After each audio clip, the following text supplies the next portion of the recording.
wassalamu ala asrafil anbiya'i wal mursalin wa ala alihi wa sahbihi ajma'in, amma ba'd. Allahumma salli ala sayyidina Muhammad wa ala ali sayyidina Muhammad. Rabbi israh li sadri wa yassir li amri wa hlul 'uqdatam min lisani yafqahu qawli.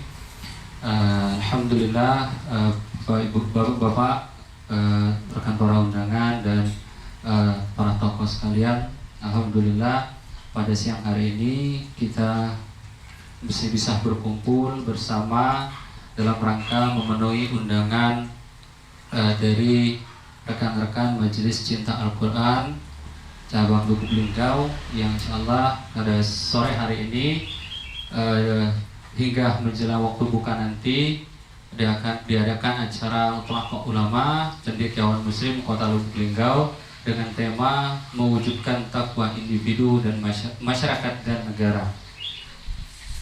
Tidak lupa juga salawat berserta salam selalu senantiasa kita berbanyak mengucapkannya kepada Nabiullah Muhammad sallallahu alaihi wasallam, dan juga tidak lupa semoga selalu tercurahkan kepada seluruh keluarganya, sahabat-sahabatnya, dan insya Allah kita sebagai umatnya mendapatkan syafaatnya di yaumil akhir kelak. Amin amin ya rabbal alamin.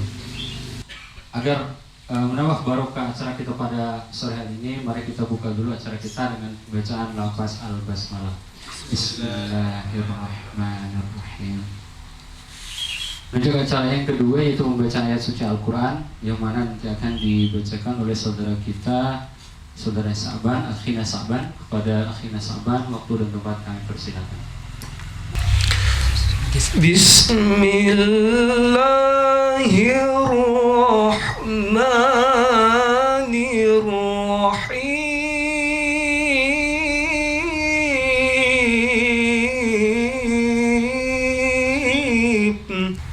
Syahrul Ramadan alladzi unzila fihi al-Qur'an unzila fihi al-Qur'an hudan lin-nasi wa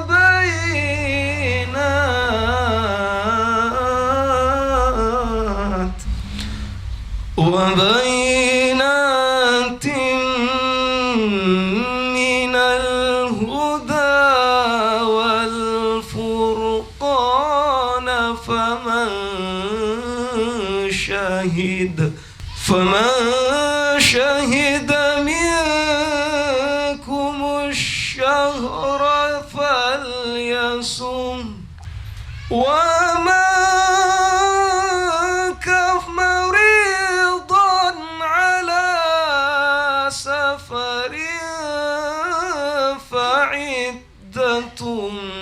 من أيام ومن كان مريضا أو على سفر فعدة من أيام أخر يريد الله بكم اليسر ولا يريد بكم العسر ولتكملوا صدق الله العظيم. Assalamualaikum warahmatullahi wabarakatuh. Selamat datang kami ucapkan kepada para asatidz sekalian. Kami persilakan menduduki tempatnya.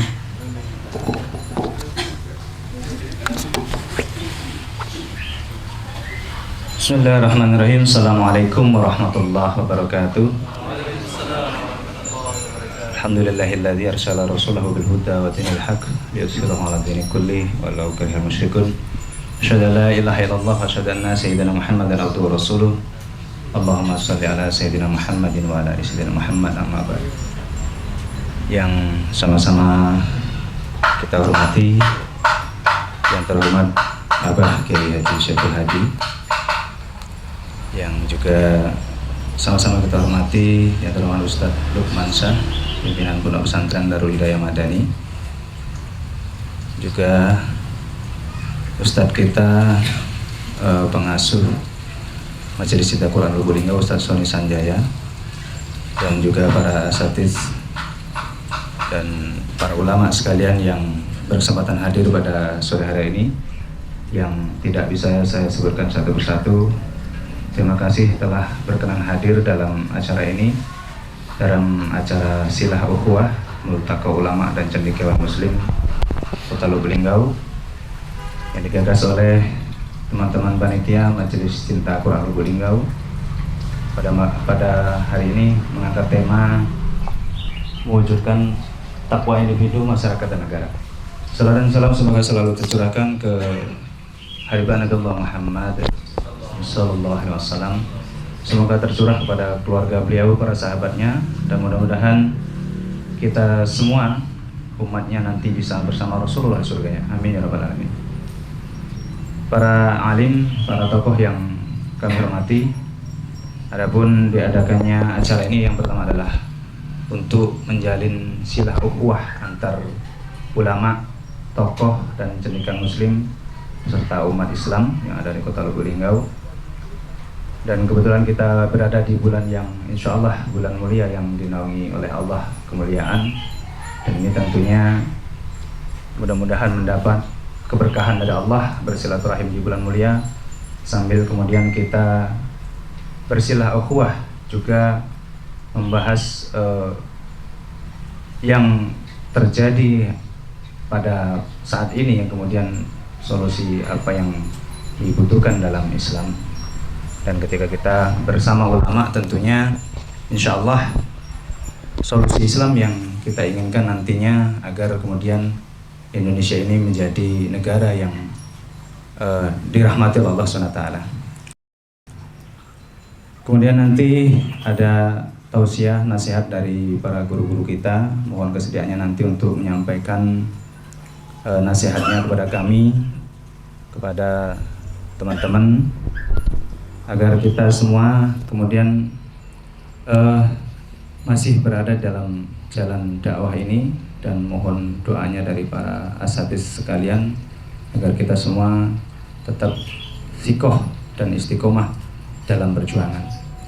Di akhir acara nanti kita bersilaturahmi, berbuka bersama.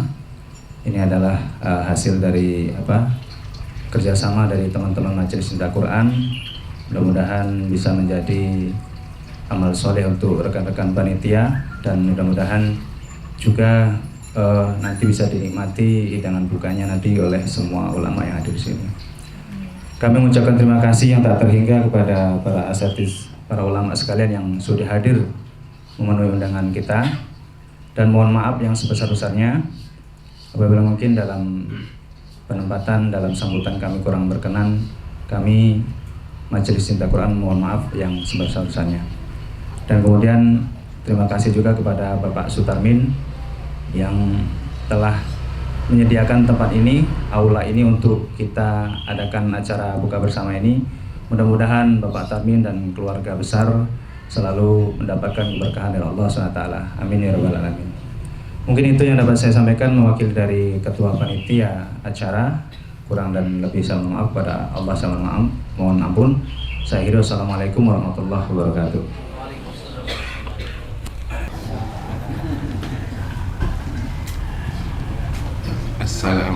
Assalamualaikum warahmatullahi wabarakatuh. Waalaikumsalam warahmatullahi wabarakatuh. Masih keras jawabnya ya.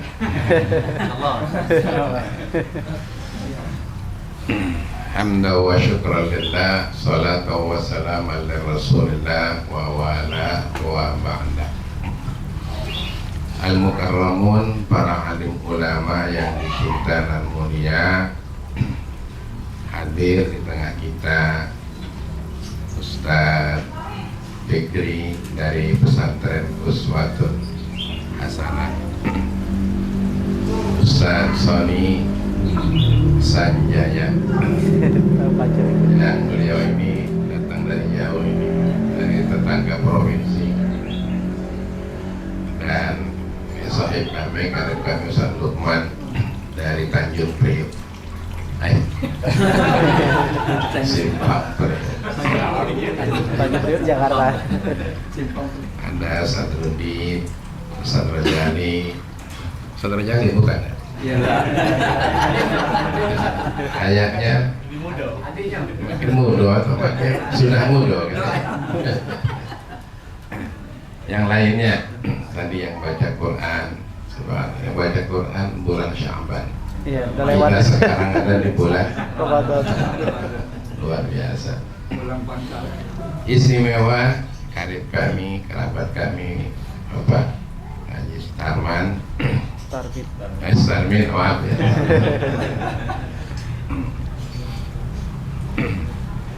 Semuanya yang hadir tidak bisa disebutkan satu persatu. Kami doakan saja semoga di bulan Ramadan ini doa kita mudah dikabul oleh Allah. Kita selalu ada dalam keridhaan Allah Subhanahu wa taala. Amin ya rabbal alamin.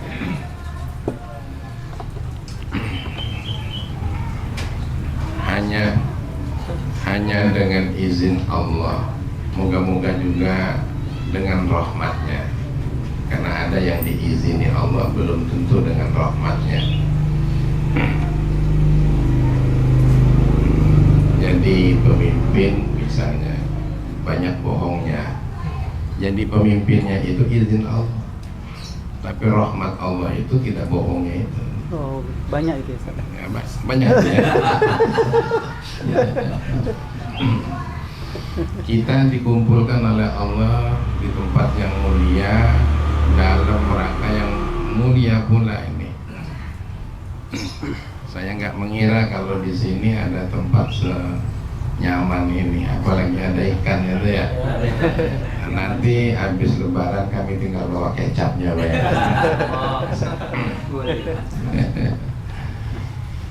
Dalam rangka yang sangat mulia juga ini, multaqal ulama. Yang saya tahu, multaqa itu bukan ulama, tapi ansor.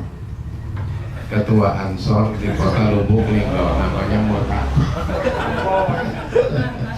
Tapi di sini Multaqa ulama luar biasa. Saya sebenarnya lebih nyaman ini karena sudah ada orang muda-muda ini yang luar biasa ini, ya untuk lebih banyak mendengar yang tua-tua ini. Tapi oleh karena nanti kalau nggak ada gawe kurang enak ikut bukanya nanti. Apa boleh buat karena memang diminta tadi ya. Tapi dibatasi kan waktu kita memang 20 menit dan kalau lebih dari 20 menit rasanya tidak bijaksana ya. Karena ada yang lain. Nah, cuma karena membatasi begini ini karena bertanya-tanya ngomong apa ini. Baiklah, karena kita lagi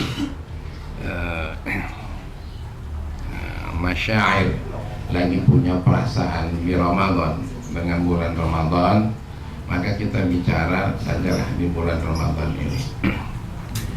Tujuannya itu kan untuk menjadi orang bertakwa. Sebenarnya dunia ini tidak perlu ada kegiatan lain untuk melahirkan generasi. Cukup generasi takwa itu selesai. Tidak perlu akan generasi ilmu. Tidak perlu ada generasi milenial. Apalagi milenium. Milenial kata sekarang. Tapi generasi takwa. Selesai semuanya. Ya.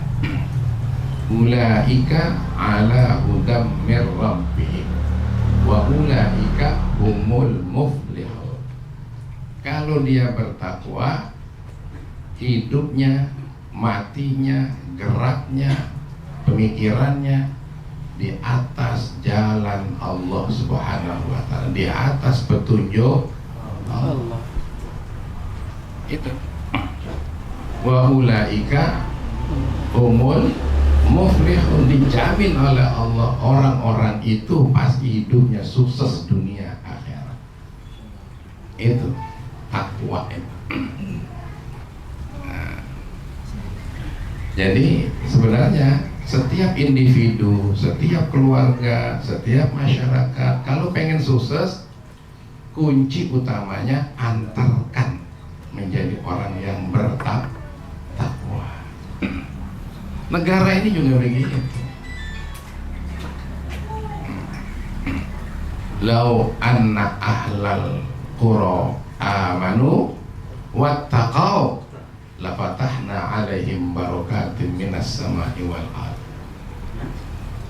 Kalau saja penduduk satu negeri itu benar-benar beriman dan bertakwa, jaminannya lafatahna alaihim barakatim minas sama'i wal ardh. Pasti Allah bukakan pintu barokah, baik yang turun dari langit maupun yang bersumber dari bumi. Itu yang maksudnya dibukakan tadi itu, yang kata Abaji tadi, Abaji boleh ya. Yang kata Abaji tadi itu tidak perlu belajar yang lain, pelajarannya itu didatangkan oleh Allah Subhanahu wa Ta'ala. Belum orang lain yang mengerti teknologi, belum orang lain yang mengerti sains, tapi karena takwanya Allah datangkan itu untuk kita. La fatahna alaihim barakatim minas sama'i wal ardh. Tapi oleh karena kita tidak bertakwa, walakin kadzabu fa akhadnahum bima kanu yaksibun. Gara-gara kitanya mendustakan ayat-ayat Allah inilah, maka Allah ambil tindakan. Bermacam-macam tindakannya. Apa itu? Bukan hanya bencana saja, karena bencana itu berawal dari tentara-tentara Allah. Angin tentara Allah, gunung tentara Allah, virus tentara Allah. Tapi juga bencana lain, dapat pemimpin yang gak jujur misalnya. Itu gara-gara kita, jangan nyalahin mereka saja. Gitu. Proses pelaksanaan melahirkan kepemimpinan tidak jujur misalnya, itu bencana buat kita. Gara-gara apa? Ketakwaan kitanya kurang. Jadi jangan hanya nyalahin mereka saja. Saya yakin nih yang datang ini semua ini orang-orang takwa semua ini. Alhamdulillah. Takwa, takut bini tua.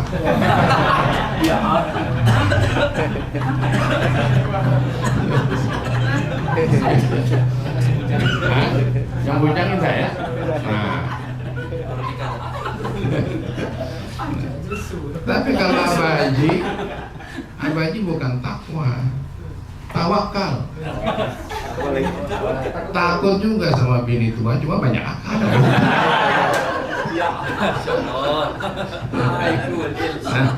Lagi kok ngajar yang mana? Provokator ya. Jadi subhanallah, Allah kirim fasilitas, Allah kirim cara, termasuk bulan Ramadan. Ini cara untuk kita bertakwa. Kita manfaatkan sebaik-baiknya Ramadan ini. Lalu apa itu pengertian takwa? Bukan kayak tadi pengertiannya. Takwa itu adalah wiqayatun nafsi an ghadabil rabbi. Menjaga diri dari kemungkinan dimurkai oleh Allah Subhanahu wa Ta'ala.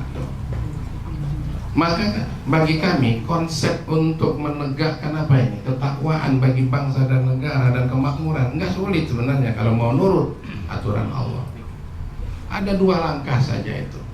Yang pertama, himayatuddin, dan yang kedua islahul ummah. Himayatuddin itu menjaga keutuhan agama.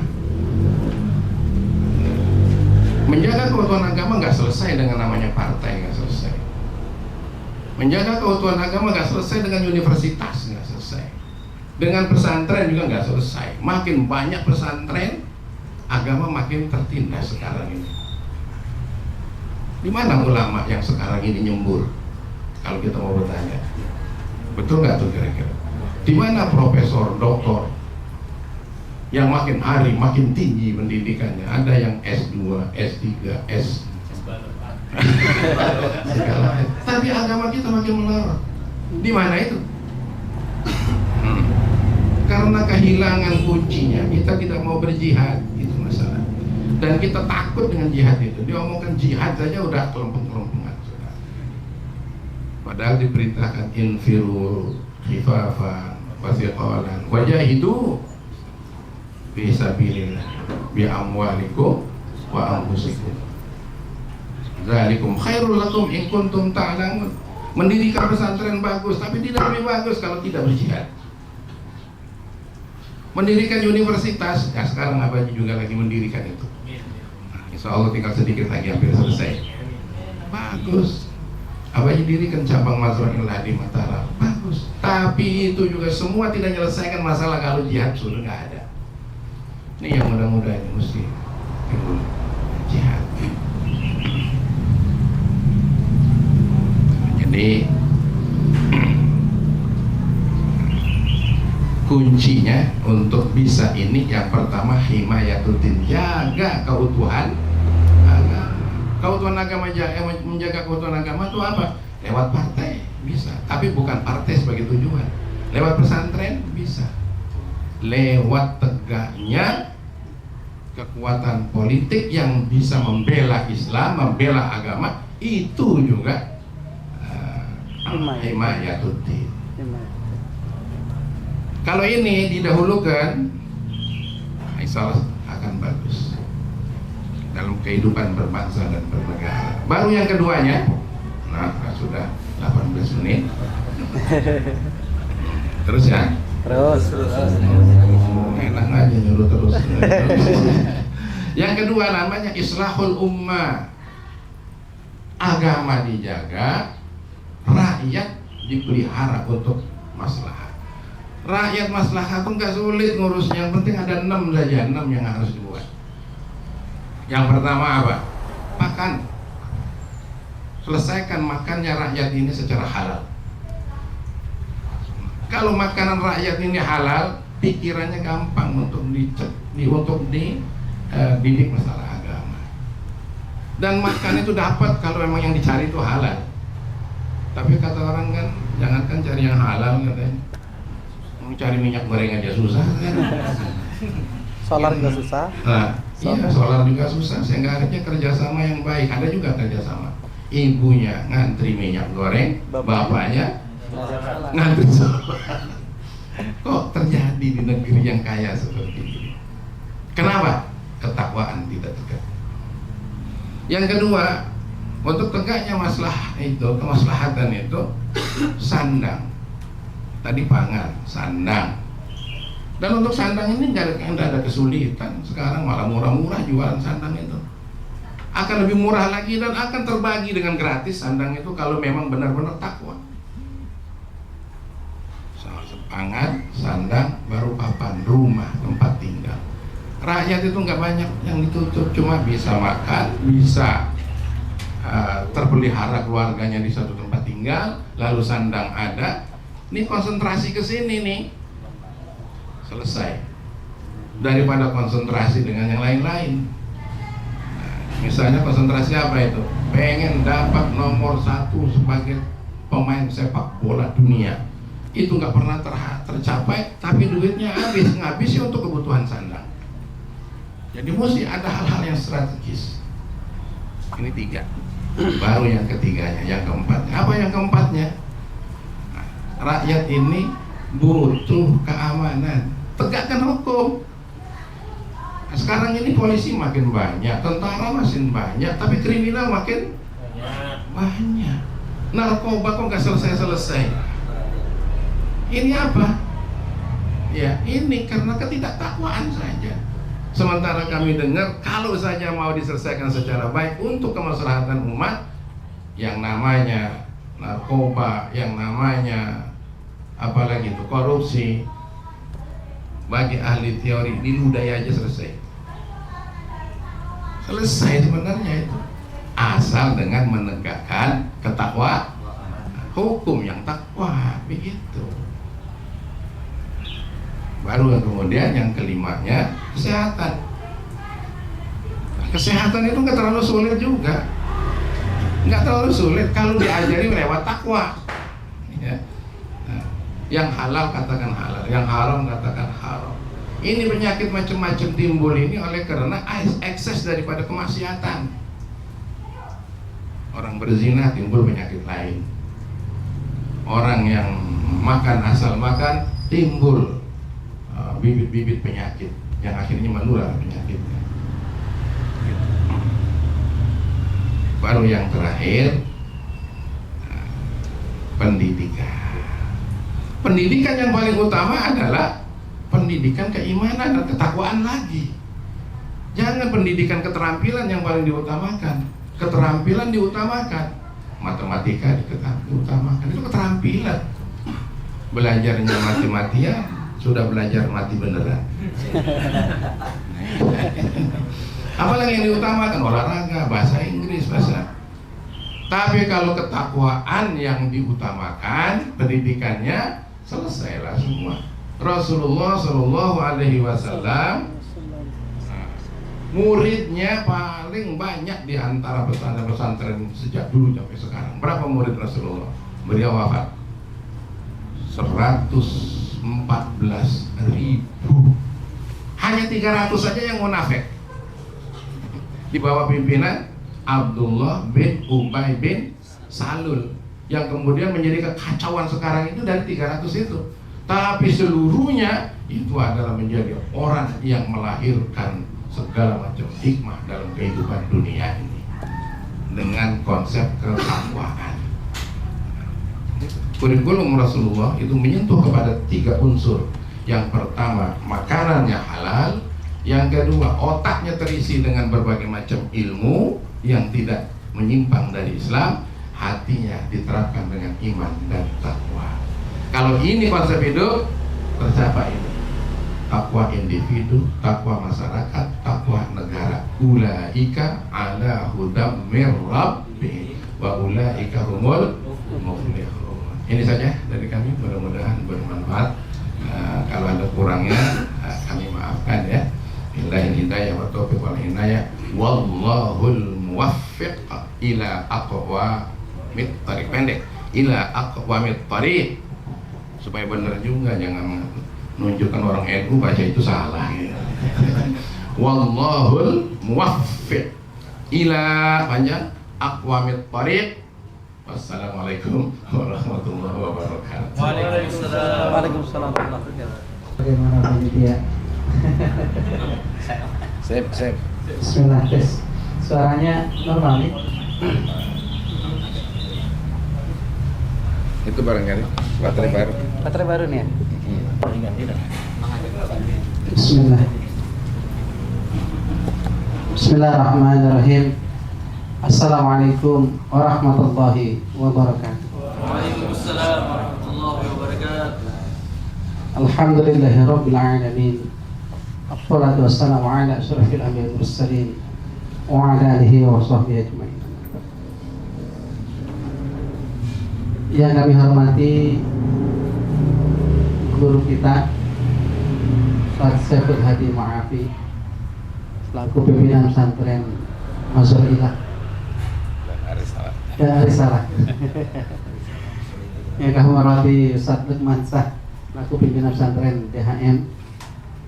Juga di sini hadir para asatiz yang sering menjadi tempat curhat teman-teman sekalian.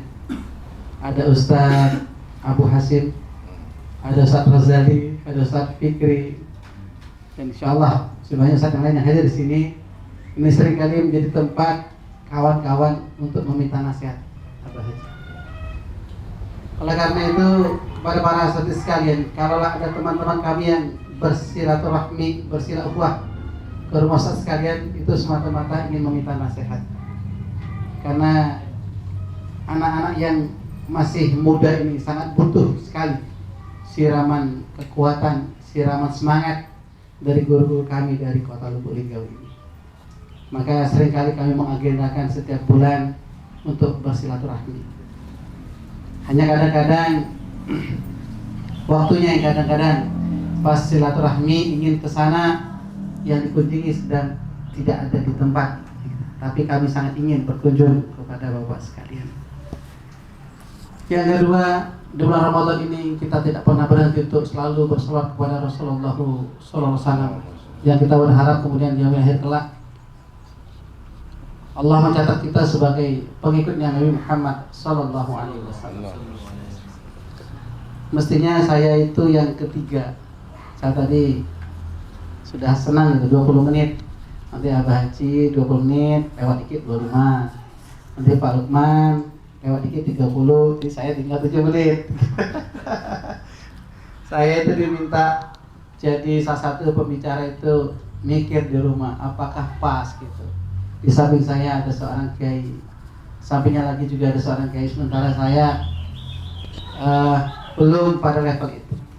Tapi kemudian saya menguatkan niat, menguatkan tekad, siapa tahu ini menjadi wasilah dari Allah SWT, sehingga nanti ketika malaikat Israel itu datang, kemudian malaikat memberikan laporan bahwa saya pernah satu forum dengan para kiai, sehingga nanti kemudian Allah melayakkan saya bertemu dan berkumpul dengan Kiai Haji Abah Haji Saiful Hadi Mu'abi. Allah melayakkan saya bertemu dengan Ustadz Fikri, Ustadz Rozali, dan Ustadz Lukman. Kemudian saya memberanikan diri tampil di sini. Baik Bapak-bapak yang dirahmati Allah SWT, waktu saya sudah jalan ini, dikit lagi kan? Saya gak perlu lama-lama, nanti berduduknya Ustadz Lukman.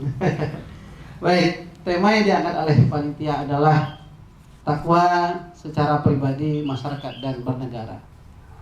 Sebenarnya konsep takwa tadi sudah selesai dijelaskan Ustaz Saiful Hadi Mu'afi.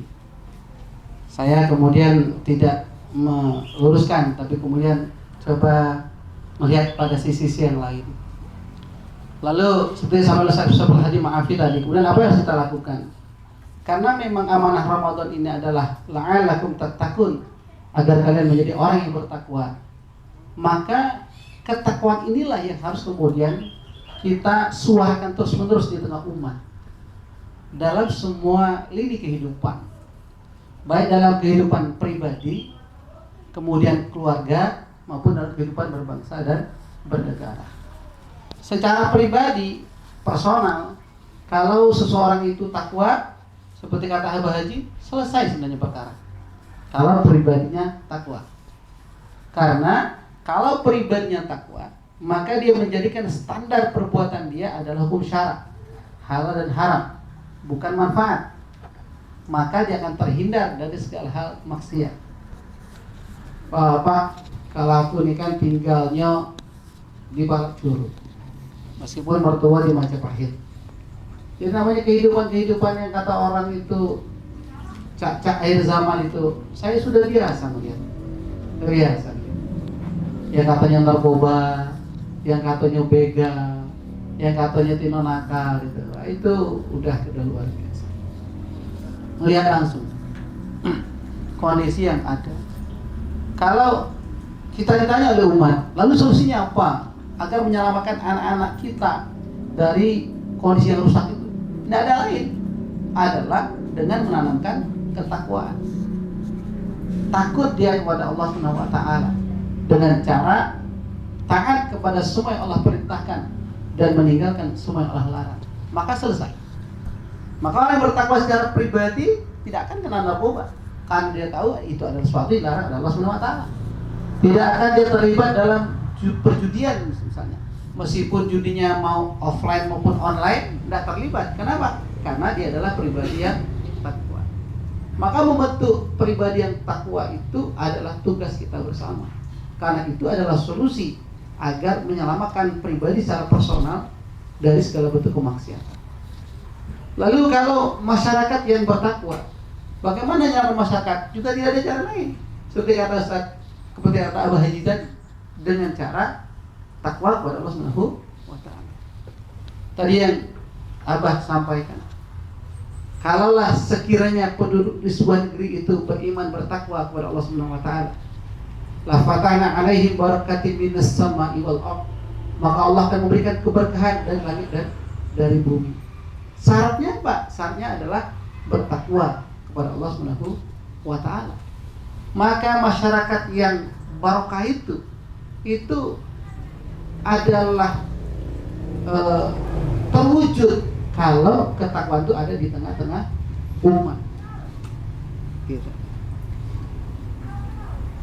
Bagaimana caranya? Ya ini memang butuh istiqomah kita, butuh keberanian kita untuk terus-menerus menyampaikan syariat Islam ini, mengajak masyarakat untuk bertakwa kepada Allah Subhanahu wa taala.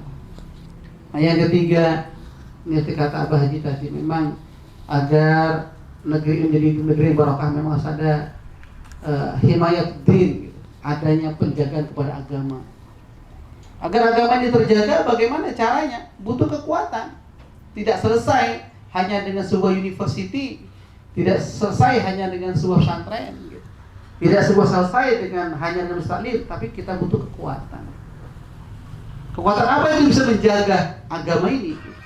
Adalah kekuatan ditopang oleh sebuah bangsa dan negara. Karena mereka yang punya kekuatan untuk menjaga agama ini. Ketika berulang kali kita menyaksikan misalnya ada yang namanya penistaan terhadap hukum agama, itu tidak bisa diselesaikan oleh kita. Baik kita di pesantren misalnya, kita yang di ormas misalnya, kita yang taklim. Kenapa? Karena yang bisa itu adalah orang yang punya kekuatan, yaitu adalah kekuatan bangsa dan negara. Kalau kita berpikir secara sederhana sebenarnya, bukankah bumi ini adalah milik Allah? Langit juga adalah milik Allah Subhanahu wa taala. Udara yang kita hirup juga adalah milik Allah Subhanahu wa taala. Maka sudah pantas kemudian yang layak untuk digunakan aturan yang di muka bumi ini adalah aturan Allah Subhanahu wa taala. Maka kuncinya adalah takwa, seperti kata Abah Haji tadi. Namun kemudian ini yang sering kita ingatkan ketika khutbah Jumat. Bismillahirrahmanirrahim. Ya ayyuhalladzina amanu ittaqullaha haqqa tuqatih wa la tamutunna illa wa antum muslimun. Hai orang yang beriman, bertakwalah kamu dengan sebenar-benar takwa. Maksudnya ini bisa kita maknai mungkin takwa secara kafah, totalitas. Secara pribadi dia bertakwa, dalam kehidupan bermasyarakat dia bertakwa, dalam berbangsa dan bernegara dia bertakwa, karena takwa yang totalitas. Maka wajar kemudian pada tahun 2005 pada bulan Juli, Majelis Ulama Indonesia mengeluarkan fatwa yang bunyinya adalah Majelis Ulama Indonesia memberikan fatwa haram hukumnya sekularisme, pluralisme, dan liberalisme. Fatwa MUI tahun 2005. Apa itu sekularisme? Sekularisme itu adalah fasludin anil hayah, memisahkan agama dengan kehidupan. Karena tentu bagi sesepuh kita KDMI sangat memahami bahwa Islam itu tidak boleh dikotak-kotakkan. Islam itu tidak boleh hanya dalam kehidupan pribadi. Islam itu bukan hanya adalah kehidupan di keluarga. Islam itu bukan hanya dalam kehidupan berkeluarga. Tidak. Tetapi Islam itu ada dalam seluruh aspek kehidupan, baik dalam kehidupan pribadi, berkeluarga, bertetangga, bermasyarakat, bahkan bernegara. Itulah yang perlu kita perjuangkan. Karena memang hanya dengan sebuah kekuatan itulah nanti hukum Islam bisa terapkan secara kafah dan totalitas. Karena Islam itu bukan hanya bicara tentang akidah dan ibadah. Islam juga bicara tentang muamalah. Islam juga bicara tentang politik. Islam juga bicara hukum dan seterusnya. Ketika misalnya kita paham dan memulai umat bahwa minuman keras itu haram, clear, nggak ada perdebatan di situ. Minum keras itu haram. Tapi perkaranya yang diharapkan bukan hanya minum kerasnya, bukan hanya peminum, tetapi memberikan izin kepada sebuah perusahaan yang memproduksi minuman keras, itu juga diharamkan dalam Islam. Minuman kerasnya memang haram, tetapi memberi izin kepada sebuah perusahaan yang mendirikan dan menjual minuman keras, itu juga diharamkan dalam Islam. Al-wasilatul ila haramin haramun.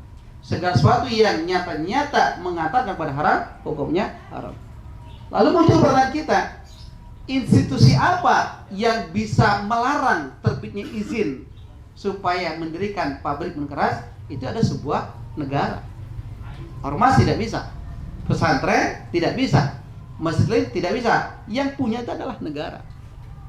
Maka saya sebagai pembina Masjid Al-Quran sangat sepakat dengan hasil ijtima ulama Komisi Fatwa MUI yang dilakukan pada tanggal 9 sampai tanggal 11 bulan November tahun 2021. Nah, berapa bulan yang lalu?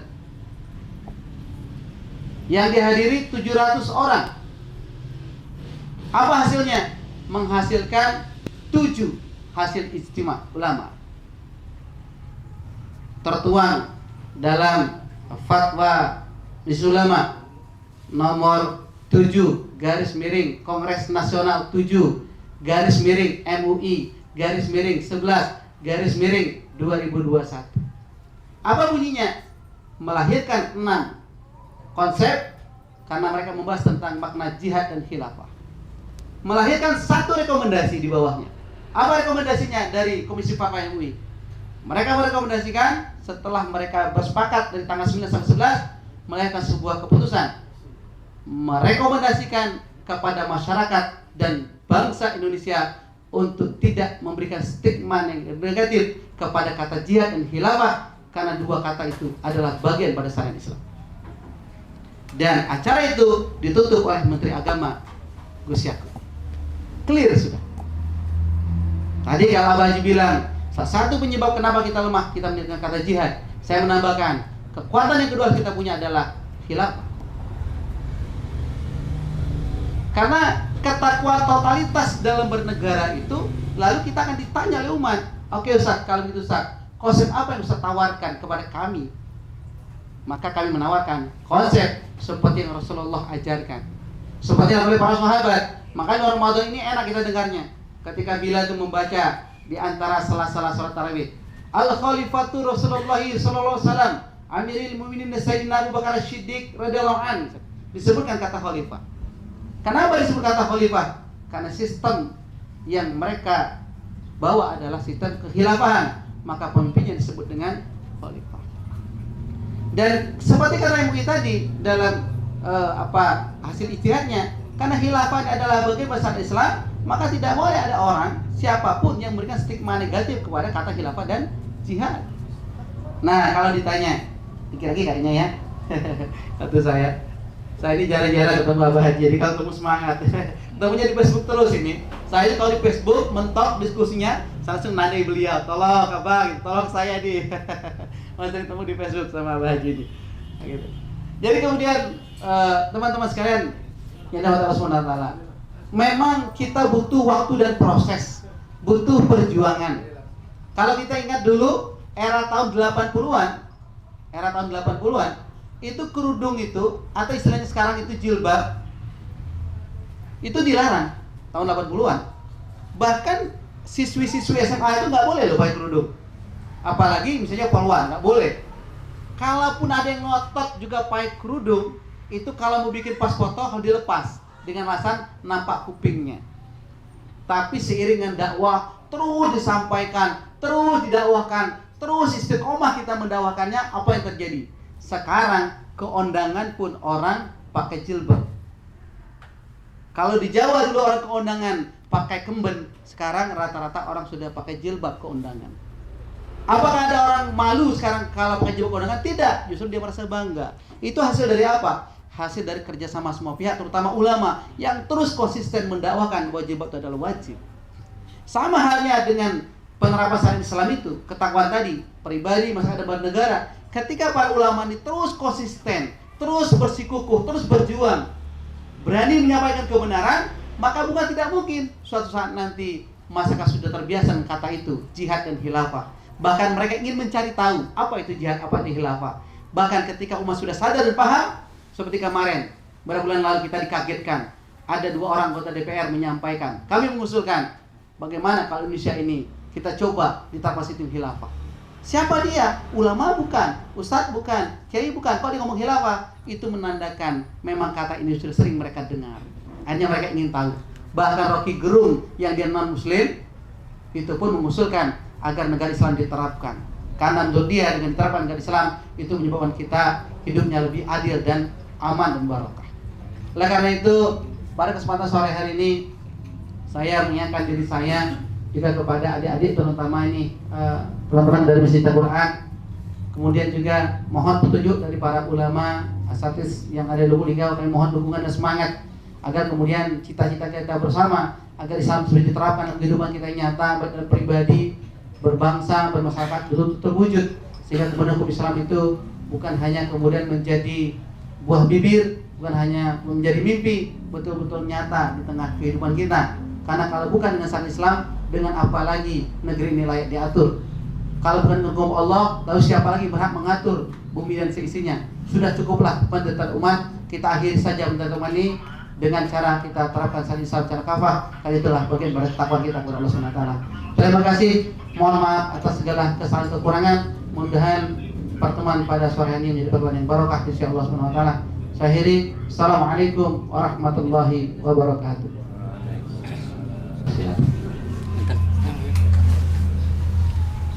Bismillahirrahmanirrahim. Assalamualaikum warahmatullahi wabarakatuh.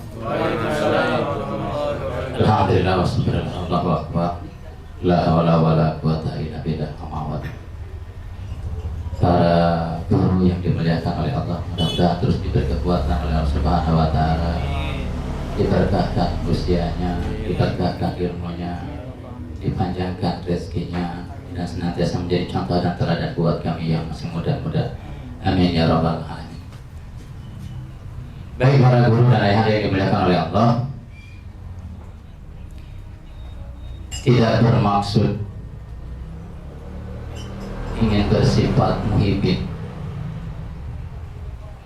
tidak ingin bermaksud punya niat dan tujuan, tidak ingin bermaksud amilin karena pengen mencapai amal pribadi, tapi semata-mata berdiri di sini karena arifin, bersifat sebagai hamba, bersifat sebagai makhluk di hadapan Allah Subhanahu wa taala. Bagi kawan-kawan yang dirahmati oleh Allah Subhanahu wa taala, Allah bersifat wujud, sementara diri yang hina ini hanya bersifat mawujud. Bahkan takbir pun bukan karena mengerti tentang ibadah, tapi tangan ini sedang digerakkan untuk diangkat oleh Allah Subhanahu wa taala. Datang ke sini pun bukan karena tujuan dan rencana, tapi semata-mata kaki dan langkah ini digerakkan oleh Allah Subhanahu wa taala. Tidak ada hak meminta kepada Allah kecuali mensyukuri apa yang telah diberikan oleh Allah Subhanahu wa taala. Banyak hal yang sudah disampaikan oleh para guru tadi, tapi Islam memberikan sebuah solusi. Kami tidak bersifat pendapat kecuali ila wahyu yuha. Yang pertama, solusi terbaik untuk menyelesaikan semua masalah yang ada. Dulu Indonesia ini pengen kuat, cerdas, hebat, dipimpin oleh orator. Ya, tidak terlalu banyak pemuda, cukup 10 pemuda, maka akan mengguncang dunia. Tapi jawabannya tidak memuaskan. Barangkali kita pimpin dengan militer agar kekuasaan ini ada di tangan, dipuja, dielu-elu, dihormati. Ujung demon penurunannya dikencingi, ya, dituruni dari baliho, luar biasa. Atau barangkali kita butuh pemimpin yang engineering, kecerdasannya melebihi intelektual, dikasih pemimpin yang mengerti tentang mesin. Tidak bohong, memang ngertinya ini Ustaz, ini ngertinya betul-betul. Iya, teknologinya memang Jerman juga mengakui, tapi tidak cukup berhasil untuk tujuan ini tadi. Oh, barangkali kurang doa, kita pilih ustadz saja yang bisa memimpin negara ini agar biar doa ini berkah, tidak menyelesaikan masalah. Oh, kalau gitu kita butuh seorang keibuan, biar halus dan lembut memimpin negara ini. Ya. Kira-kira selesai nggak masalah?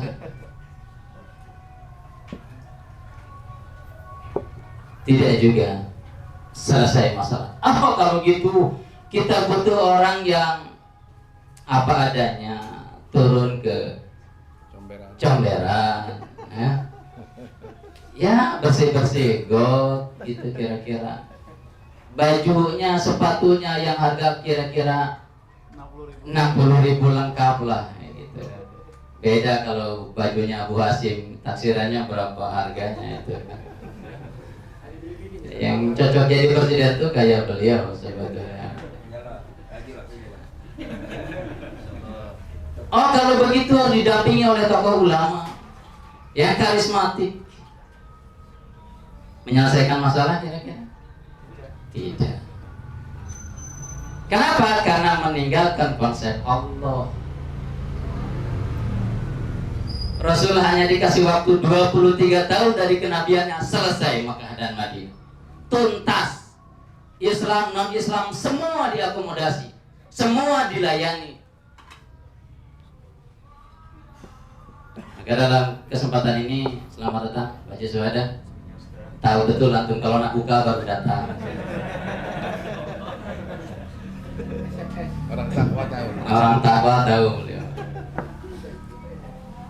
Baik, bagaimana dirahmati oleh Allah Subhanahu wa taala. Apa yang konsep diajarkan oleh Allah Subhanahu wa taala? Maka konsep ini Allah tuangkan di dalam Al-Qur'an, surat Al-Baqarah 208. Ya ayyuhalladzina amanu dukhulu fisilmi kafah wa la tattabi'u khutuwati syaitan innahu. Dua pilihannya, ya, kafah menjalani syariat Islam atau pilih-pilih ayat sebagai pengikut setan laknatullah alaihi. Dua pilihan. Ada makhluk yang tidak akan dihisab di akhirat kelak. Yang pertama yang tidak akan dihisab amalnya adalah Nabi Muhammad, karena keislamannya, ketakwaannya sudah jelas. Bukan tentang dirinya, tentang ummati. Tapi ada makhluk juga yang tidak akan dihisab oleh malaikat, oleh Allah. Siapa itu? Setan laknatullah alaihi. Karena dia sudah berikrar sampai hari kiamat, panjangkan usiaku maka aku rela masuk ke dalam neraka. Dua posisi kita. Ikuti aturan Allah, mengikuti baginda besar Muhammad sallallahu alaihi wasallam, atau ikuti perintah setan laknatullah alaihi. Yang pertama, menjalani Islam secara kafah. Kemudian yang kedua, apa yang dimaksud dengan kafah? Kemudian yang ketiga, mengapa harus kafah? Andai tidak kafah, emang kenapa? Ya. Kemudian yang terakhir, mengambil keputusan semua hukum harus illa wahyu yuha. Udah 20 menit. Belum. Ini generasi Abah Haji sebetulnya. Ini wasiat beliau, Ustaz, jangan lembek-lembeknya, keras sedikit banyak. Tapi tidak lemah berdampingan sama sesepuh ini. Takut dia dicubit.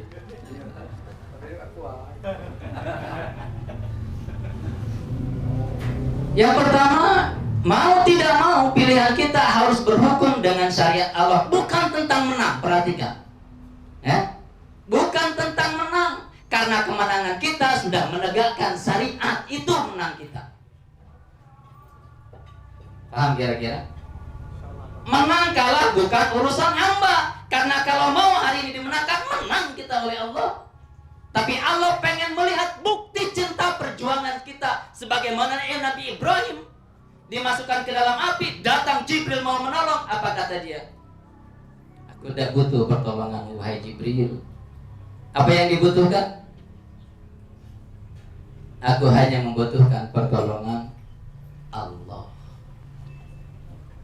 Luar biasa. Saya mau bertanya kepada kawan-kawan. Ini karena sudah dibuka oleh dua ustadz tadi, jadi langsung aja ceplos-ceplos sebetulnya. Berstatus dengan hukum Allah itu apa hukumnya, Pak? Wajib, halal, makruh, atau mubah? Sepakat kira-kira? Yang serius ini. Ya. Saya bertanya, berstatus dengan hukum Allah apa hukumnya? Walau pahit aturan Al-Quran? Poligami itu pahit katanya. Siap dah ibu-ibu kita itu. Nah itu tidak siap. Ini agak ketularan dikit kayaknya. Sebelah. Tawakal tadi. Tawakal.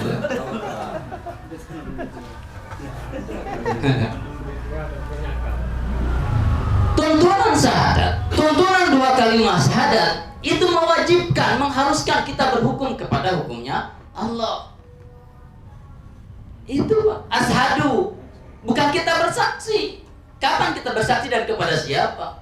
Tapi asyhadu itu menyaksikan semua mata, kuping, kepala ini ada yang menciptakan. Dan penciptaan ini tidak diciptakan dengan sia-sia. Ini kata Rasulullah SAW, penciptaan manusia hakikatnya adalah untuk menciptakan manusia untuk beribadah kepada Allah. Jadi manusia itu didesain oleh Allah untuk beribadah kepada Allah. Tapi Allah tidak membutuhkan ibadah kita. Luar biasa. Ya. Hakikat manusia ini didesain oleh Allah untuk beribadah. Tapi Allah tidak membutuhkan ibadah kita. Sebagaimana wudhu itu tidak masuk rukun sholat. Tapi kalau tidak wudhu, sholatnya tidak jadi. Kan rukun sholat itu niat, takbir, kemudian sampai ke salam. Sedangkan rukun wudhu tidak masuk dalam rukun sholat. Tapi kalau tidak wudhu, tidak sah sholat.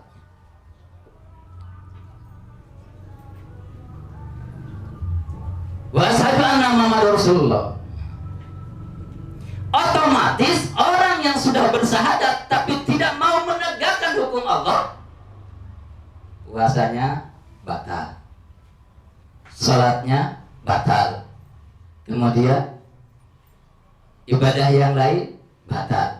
Surat An-Nisa ayat 151.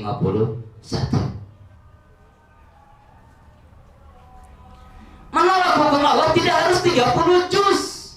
Menolak hukum Allah tidak harus 6.666 ayat menurut sebagian yang lain.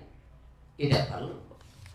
Ini kata saya tadi contrang-contrang di rumah, ada kabar katanya suruh misi. Tidak perlu 60 hizib, tidak perlu 77.347 atau 77.349 kata atau 32.067 huruf. Tidak perlu, cukup satu ayat kita mengingkari ayat Allah. Cukup satu ayat. Maka di sini potensi kafah dan kewajiban kafah ini tidak diserahkan kepada negara. Andai kewajiban kafah ini diserahkan kepada negara, bagaimana nasib kita di akhirat?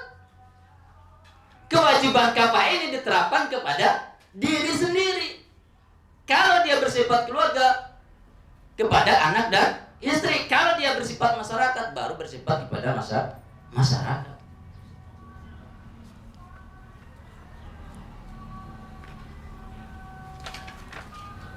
Habis waktunya tuh? Masih terus. Mohon maaf Ustaz Suwadani, kaplingannya diambil dulu sebentar. Ya. Tapi tolong jangan dipatahkan oleh pemahaman. Ustaz, negara ini kan bukan negara Islam. Kita kan bukan negara agama. Hati-hati itu. Konsekuensi kita kafah. Semua ayat kita jalankan, jangan dipatahkan. Kita ini bukan negara agama. Kita ini bukan negara Islam. Bahwa di negeri ini sedang terjadi hukum syariat sedang tidak ditegakkan. Paham? Benar kira-kira? Hari ini sedang terjadi, Islam sedang diinjak-injak, dan itu terjadi. Ulama dikriminalisasi, iya memang terjadi. Sampai urusan perut yang menentukan akidah di hadapan Allah. Tepat waktu dikenakan bunga, telat bayar dikenakan denda, mau dilunasi dikenakan penalti. Bayangkan. Surat Al-Baqarah 275 sampai 279.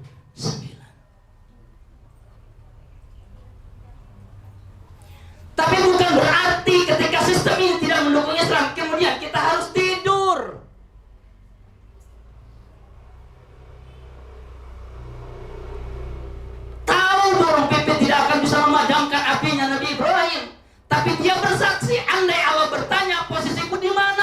Itu Pak. Cuman Ustadz Hasim kan jarang ngajak aku, dia mau ini yang jadi masalahnya. Jarang ngajak manggang-manggang itu kan jadi.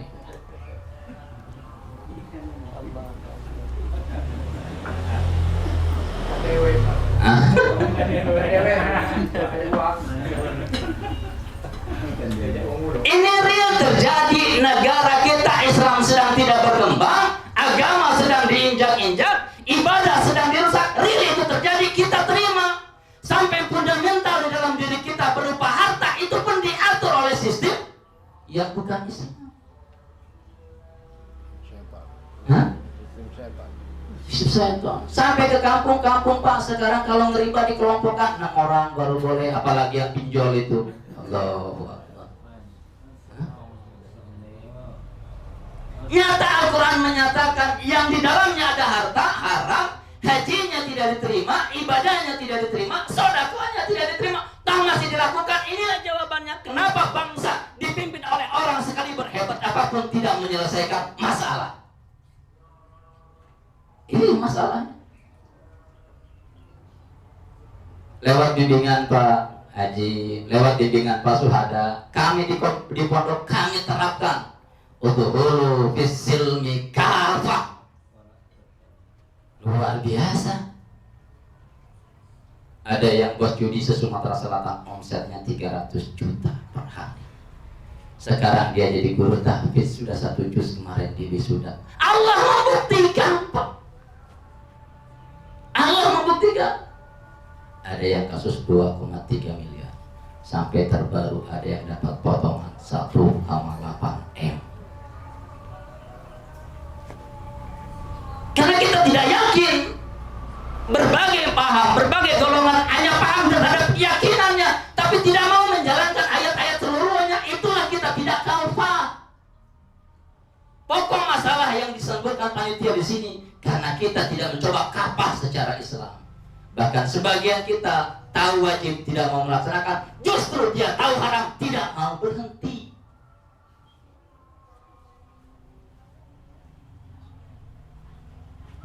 Luar biasa. Kita baru sadar ini dirancang sudah zaman dahulu Pak. Oleh orang-orang komunis dirancang bagaimana ekonomi dan politik umat Islam harus dicabut dari akarnya agar umat tidak bisa bergerak. Berapa daftar ceramah yang saya dari Lubuk Linggau semua dituruni, semua dicoret karena keras menentang. Bukan pribadi, ayat yang menyampaikan. Ayat yang menyampaikan.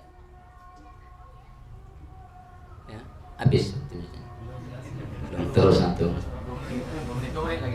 Tapi bukan harus berhenti. Iya, yang kita terima kondisi kita Ustaz sekarang. Ya.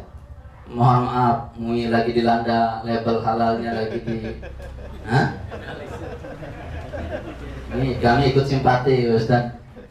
Tapi itu perjuangan kawan-kawannya luar biasa. Maka saya usul kemarin kepada kawan-kawan, tidak usah label halal MUI, pakai label haram. Mana yang kira-kira tidak masuk ke perut, kasih label haram. Karena itu yang dibutuhkan umat. Es krim, es war itu kita nggak tahu haram apa halal, kasih label haram. Kalau memang itu dari disitin babi. Itu yang jadi masalah. Nah justru kita harus mengatakan inilah pangkal kerusakan.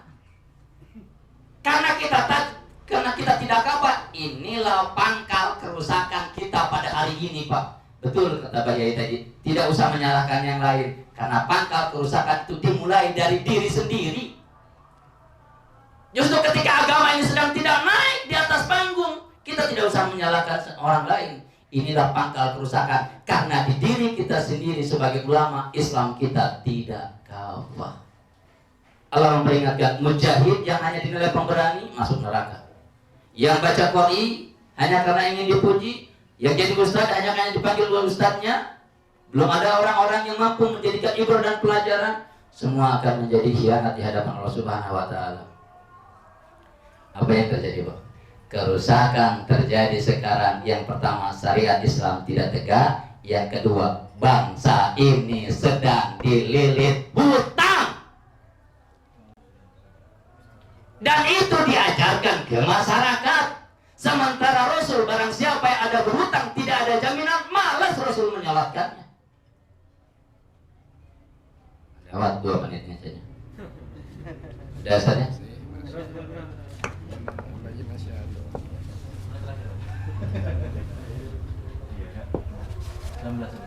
Allahu Akbar. Nah, ayat ini turun. Kita sudah hafal semua dari Ustaz Syaibul Hadi. Ketika ada rombongan Sa'labah, Sa'ad bin Amir, kemudian 6 orang itu mau masuk Islam tapi ngadukan 2 tawaran. Saya mau masuk Islam ya Rasul, tapi tolong hal arak jangan diharamkan, judi jangan mau mencampur adukan antara hak yang batil. Tidak akan ketemu itu, Pak. Al-Baqarah ini 208 ini. Apa yang dimaksud dengan kafah? Masuk sedikit kepada materi. Yang dimaksud dengan kafah secara sederhana, masuk secara keseluruhan, menyeluruh, totalitas 100%. Ya. Pertanyaannya, kenapa harus kafah? Karena jika tidak kafah, hasilnya akan nol, Pak. Hasilnya akan zong. Contoh, untuk menghidupkan mic ini butuh 1400 watt, tapi yang ada cuma 1300. Nggak nyala, Pak. Nol, walaupun sudah diikhtiarkan oleh panitia. Tidak kafah, seharusnya yang dibutuhkan 1400. Itik ayam yang mengangerem itu, ayam yang mengangerem berapa hari itu? 28 hari. Tidak maksimal, belum kafah, 20 sudah ditetaskan, enggak jadi. Enggak bisa, Pak. Sholat zuhur 4 rakaat, di rakaat yang ketiga batal. Antum ngambil wudhu, tidak nambah 1 rakaat, ngulang dari awal. Ada yang sholat di rakaat ketiga batal cuma nambah 1 rakaat.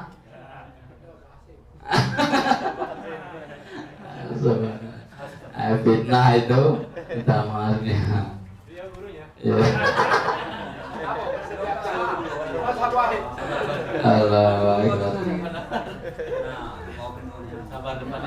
Sabar Ustaz, ujian ini. Kalau tidak kafah celaka, Pak. Pesawat terbang, kalau rodanya tidak keluar, hancur, ya. Kapal jika ada yang bocor, rusak. Kalau tidak kafah susah. Enggak, saya singkat. Karena kalau tidak kafah, apa yang terjadi di bangsa dan negara ini yang terjadi? Menurut saya, hemat saya, tidak akan terlihat indah wasiat Rasul jika kita mengislamkan tidak kafah, tidak bersifat rahmatan lil alamin. Antum di masjid sedang dengar ceramah, topinya dimiringin, celananya kakinya selonjor sambil ngopi. Dari mana orang akan masuk Islam dengan keindahan kayak gitu? Sekali-kali dibentakkan kepalanya ke bawah karena ustaznya belum ceramah, belum selesai. Allahu Akbar. Maka yang akan timbul jika kita tidak kafah, yang pertama, Islamfobia. Jadi kita yang disalahkan, padahal dia tidak tuntas dalam berislam. Yang kedua, apa? Dakwah fobia. Terjadi berapa banyak ulama yang dikriminalisasi, dijegal, ceramah cuma hanya tentang tauhid di obrak-abrik. Kenapa? Karena Islamnya tidak kafah. Masyarakat dicekoki Islam separoh, kemudian kekufurannya separoh. Yang terakhir, fobia syariat. Hukum zina sekarang di Al-Quran sudah diganti dengan hukum denda. Motong kambing 2, duit 5 juta, yasinan sama ustadznya. Pada dalam Islam, duda janda yang berzina dirajam sampai mati. Gadis sama bujang dicambuk atau diasinkan selama 2 tahun. Tidak berani menegakkan syariat, jangan melawan syariat. Apa yang terjadi, Pak RT? Ketemu orang sedang selingkuh dipanggil, denda 5 juta, kambing 2, sedekah kampung. Di mana kampung berdosa? Matahari itu Pak ditimbulkan ke dunia, yang iman yang tidak iman sama diberi cahaya. Ini kelamaan tanya, mudah-mudahan ada manfaatnya. Kita lanjutkan. Ustaz, mohon maaf ini jika ngalor ngidul, mohon maaf karena waktunya terbatas. Sebagai salam silaturahmi kami, mohon maaf sebagai anak ini. Buya, jika banyak salah dan celetot mohon diluruskan. Terima kasih wabillahi taufiq wal hidayah. Wassalamualaikum warahmatullahi wabarakatuh. Assalamualaikum warahmatullahi wabarakatuh. Waalaikumsalam warahmatullahi wabarakatuh. Para ustadz dan para jemaah sekalian, alhamdulillah kalau diadukan acara seperti ini kira-kira tiap bulan bayar sonyo agak perkembangan luar biasa. Jadi luas pemandangan kita, mudah-mudahan kapal di sini dapat berjalan dengan lancar, jadi seorang orang mukmin yang sukses galau.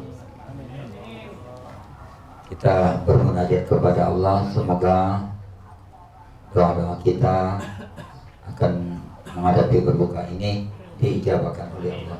Amin. A'udzu billahi minasy syaithanir rajim. Bismillahirrahmanirrahim. Alhamdulillahi rabbil alamin.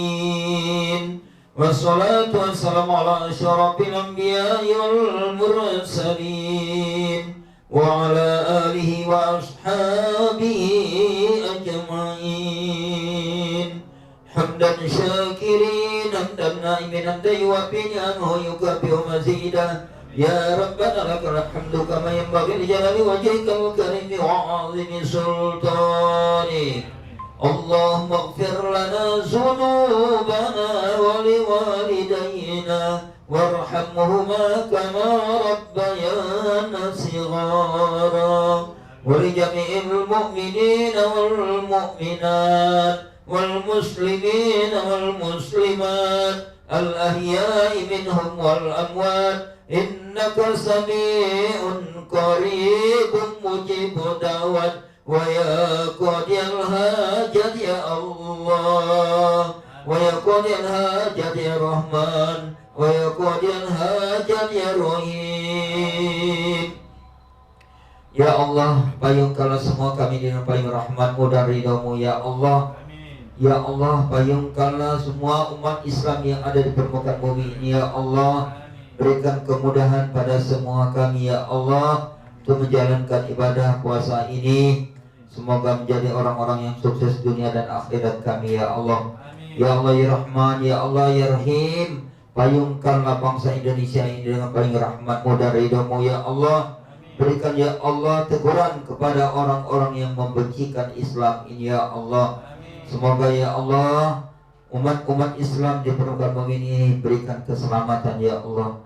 Rabbana taqabbal minna innaka antas samiul alim wa tub alaina innaka antat tawwabur rahim. Rabbana atina fid dunya hasanah wa fil akhirati hasanah wa qina azabannar. Walhamdulillahirabbil alamin. Assalamualaikum warahmatullahi wabarakatuh.